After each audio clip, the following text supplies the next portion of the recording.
मन का किशन सिंह, वल्द राम सिंह, सतना खनेरा, जिला हिसार का हूं। मैं इस वक्त अपने पूरे होश हवास कायम रखते हुए ये वसीयत करता हूं कि अपनी जिंदगी तक मैं अपनी कुल जायदाद पर खुद मालिक व काबिज रहूंगा। मेरी मौत के बाद जो जद्दी मिल्कियत है उसके मालिकान मेरे दोनों बेटे दुल्ला और गज्जन सिंह भी बराबर के हिस्सेदार होंगे।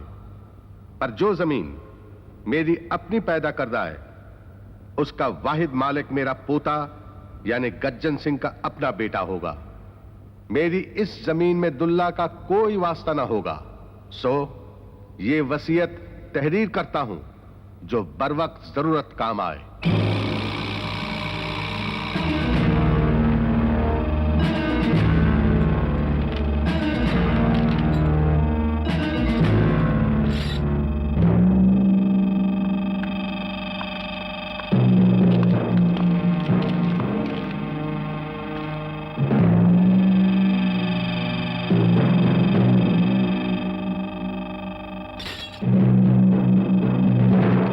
साथ जो तूने बेइंसाफी की है उसका जवाब दे बाबू, वरना आज ये घोड़ी तुझे नहीं तेरी लाश लेकर जाएगी।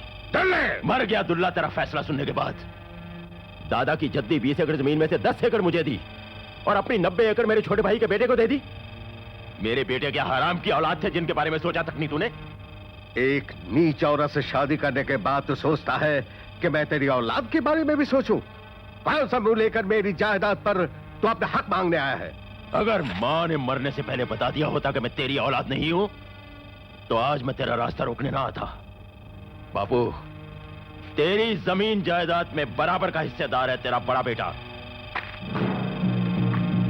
अपनी मां के गहने बेच बेच कर अय्याशी करने वाले अय्याश, अपने खून पसीने से सींची हुई जमीन का 1 इंच टुकड़ा भी तुझे नहीं दूंगा। ये तू नहीं तेरी मौत बोल रही है बापू। बदल दे ये वसीयत, वरना इस जमीन के माथे पर तेरे खून का टीका लगा दूंगा।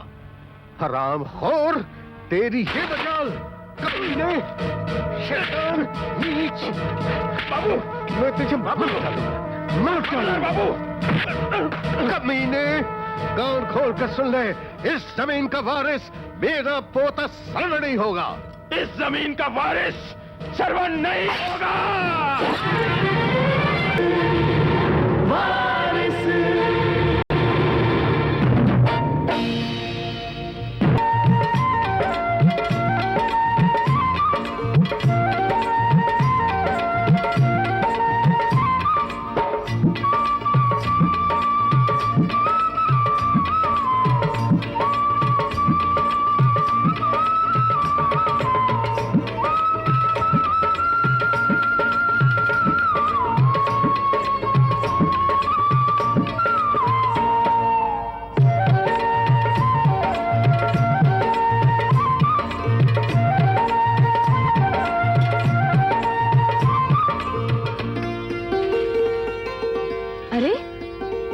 तैयार नहीं हुई?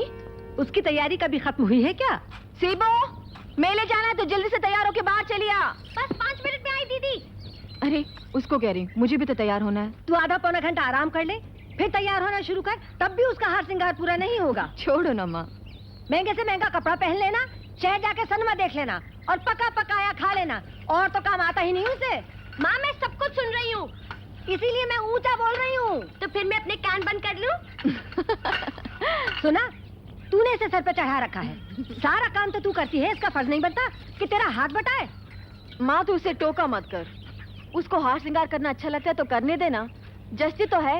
वैसे माँ एक बात तो तू भी अच्छी तरह से जानती है, जब अपनी गुड़िया सज धज के बाहर निकलती है ना तो सारे गांव की लड़कियां फीकी पड़ जाती हैं उसके सामने।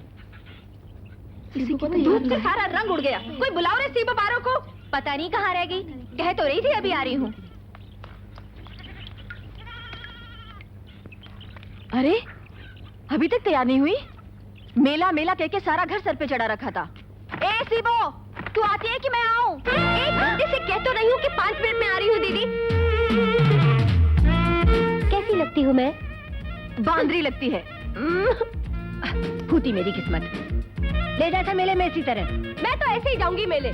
दिमाग तो ठीक है, ये सब ऊट पटांग कपड़े पहन के मेले में जाएगी? क्या बुरा है इनमें दीदी? शहर में पहनती है। तू कहती है तो मैं उतार देती हूँ, लेकिन इन कपड़ों को पहनने में कुछ अपना ही मजा है। चाहे टांग ऐसे उठाओ, चाहे टांग ऐसे उठाओ, चाहे दोनों टांग। क्या हुआ? क्या हुआ? हाँ? क्या हुआ? अरे मेरी पैर फट गई। पैर फट गई?